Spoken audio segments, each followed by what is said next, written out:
Alright guys, so welcome to another video.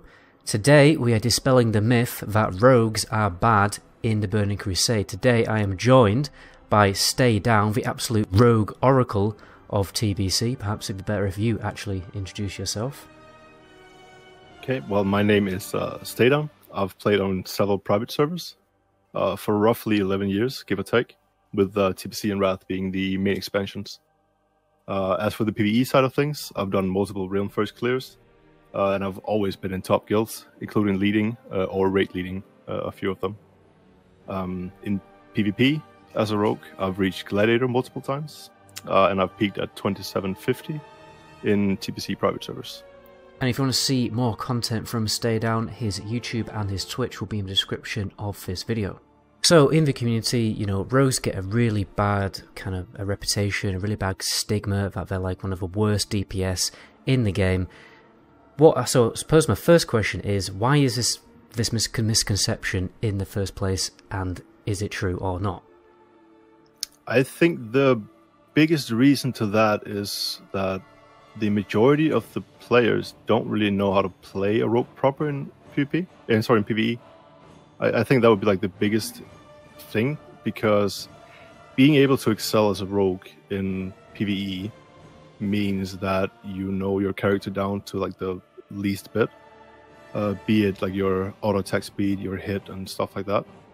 So I definitely think it's a player issue that makes the class seem bad. Right, so it's a class of an extremely high skill ceiling, whereas like a class like a hunter or a warlock, you kind of just, you know, press one button. Even though it doesn't seem like it, I would say so, yes. I mean, I definitely think another thing to bear in mind is the fact that, you know, when these TBC servers rock up, everyone clears tier 4 content, but by the time you're done with tier 4 content, yet another TBC private server comes out, so we don't really see the full potential of the rogue in tier 5 and tier 6. No, but when it comes to tier 4 content, I mean, your numbers aren't hunter numbers. Like, you're going to be running around down with the warlocks and stuff. But rogues aren't bad in tier 4 whatsoever. First of all, hunters are the biggest DPS that you have in tier 4 content. And you are going to be able to buff them with even more damage, since you're going to be running exposed armor. And that's another 475 armor penetration for a hunter. So already there you're contributing quite a bit. Other than that, you do make things easier in terms of be it trash or be it just straight up DPS if you know how to play the class. Because as I mentioned before, you will be able to contend with warlocks on DPS meters straight up, if you played properly. I love how you said you'll be down on the DPS meters next to warlocks. Yeah, well, that's definitely going to shock a few people. Yeah, I mean, yeah, hunters are just the straight up bosses of everything in TBC. But anyway, let's get into the thick of the video. Let's dispel the myth that rogues are bad in TBC. How good are rogues in tier 4 content, and how are you going to be able to compete with the warlocks on the DPS meters? Okay, so as for how good rogues are, I'd say they are average to above average, but it does require a very good player. Being a good rogue means that you basically have to be better than everyone else, even though that sounds incredibly arrogant. You do have to be better than everyone else. And you have to know your class down to the nitty-gritty. Like, you need to know all your stats down to a T. And how you can compete with warlocks is basically you gain a lot of your DPS from raid compositions and from consumable usage, because you don't have access in tier 4 to the gear that needs that gives you the oomph you need, so to say. So relying on haste potions, having 4 leather workers in your group for drums of battle, having all the consumables you need, like Flask of Endless Rage, and depending on your gear, either hit food or agi food.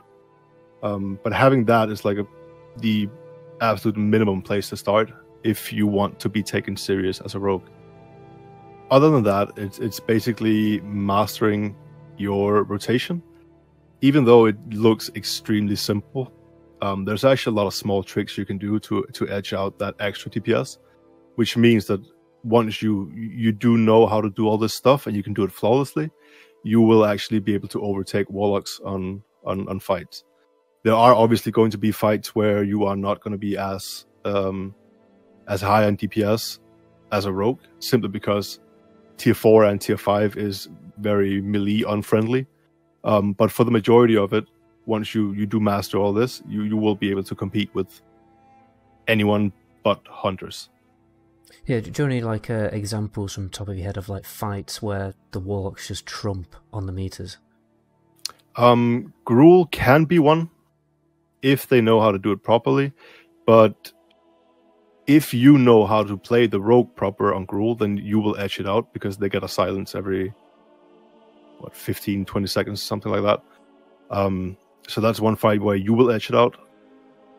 On stuff like Shade of Iran, where the boss has 0 armor and you don't have to worry about threat, you can just go full ham. That's where you will edge out. But on bosses like Prince, for instance, in Karazhan, you will get absolutely destroyed because you have to, depending on how you do the encounter in terms of tanking, you will have to run out every 20 seconds and you will have like, I think 40 to 50% uptime on the boss throughout that entire fight. So that's the kind of fight where you will get absolutely dumpstered. Yeah, like fights like that are very irritating for a melee. I've been there before, but I've seen rogues on Gruul's Lair, I've seen like Retribution Paladins on Gruul's do absolutely ridiculous damage. Mm-hmm. As an example, we did Gruul on the private server I'm currently playing on yesterday or the day before. I can't quite remember. But I was able to pull in tier 4 gear, and my PvE gear is not good at all on this current server because it just launched. And I was able to pull 1.6 K DPS, Christ, which is quite high for a rogue.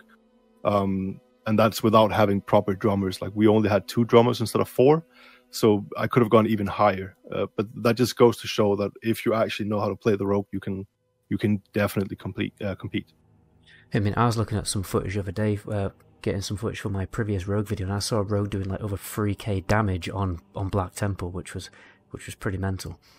Yeah, that's actually surprisingly pretty standard. On the server I was playing on, yeah, on the server I was playing on before this one that just came out, I was consistently pulling 3.2, between 3.2 and 3.5 in Black Temple. Obviously my gear was good, but I didn't have a double Warglaive yet. So with Warglaive you can push between 4.2 to 4.4 as well. Yeah. How much can you do with Warglaive, sorry? Between 4.2 to 4.8. That's a lot of damage. Yeah, like once you get a Warglaive, that's when you take over hunters. Really? So like rogues can be like the top DPS? Yes. In the expansion? Come Sunwell, on fights where you are allowed to be, like Brutalist and Kil'jaeden, you will be top DPS if you are playing well.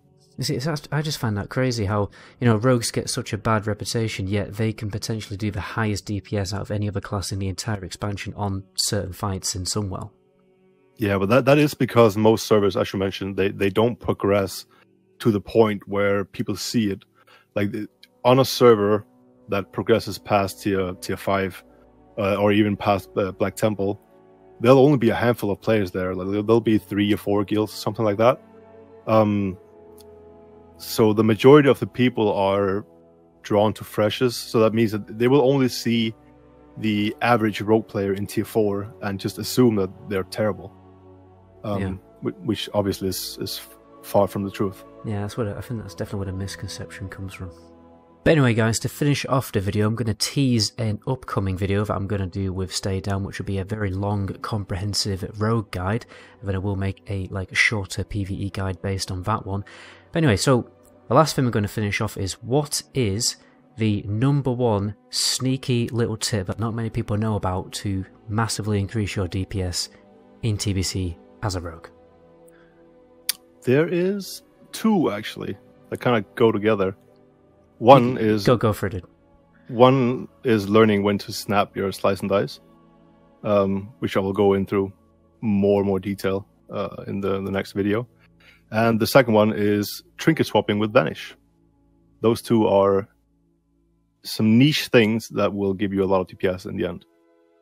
Do you think trinket swapping with Vanish will be in a TBC Classic, or do you think that's a private server thing? I'm actually not sure, because I've heard it both ways. I haven't played Classic myself, but it's worked on every single private server I've played on. But as you said, it could just be a private server thing. So I hope it works, but we'll have to wait and see, I guess. Let's explain a little bit more about that slice and dice snapping. So what exactly does that mean? Well, slice and dice snapping is once you know how your character works in terms of like the amount of energy you get on average on a fight and stuff like that. If you can see that you will not be able to get 5 combo points in time, so instead of getting 4 combo points and saying, "Oh, I need to slice and dice because it's running out,"